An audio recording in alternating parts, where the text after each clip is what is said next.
Quyon bolalariga tegma, onasi yeb qo'yadi. Hammamiz bu gaplarni eshitganmiz. Lekin xalq orasida buni rost yoki mif deb o'ylaydigan insonlar yetarlicha. Keling bunga oydinlik kiritamiz. Bu so'zni osonlikcha mif deb ayta olmaymiz. Chunki bu gap ichida haqiqatlari bor. Quyonlar juda ham hidga sezgir jonivorlar hisoblanadi. Shu sababli o'z bolalarini ko'rinishidan emas, balki hididan aniqlashadi.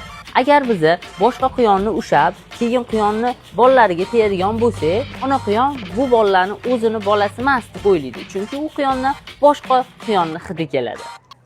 Shundan keyin ona quyon u bolani ajratib chiqarishga yoki qaramaslikka harakat qiladi. Aynan shu sababdan ham agar quyonni bolalarini ushamoqchi bo'lsak, maxsus tayyorgarliklar ko'rib, qo'llarni yaxshilab yuvib, keyin ushasak, xudo xolasa hech qanaqa zarari bo'lmaydi va bola quyonlarni hayotiga xavf tug'dirmaydi. Agar foydali bo'lgan bo'lsa yoki shunaqa miniatyurniy quyonchilikka qiziqsanglar, albatta Basmala Farmga obuna bo'linglar.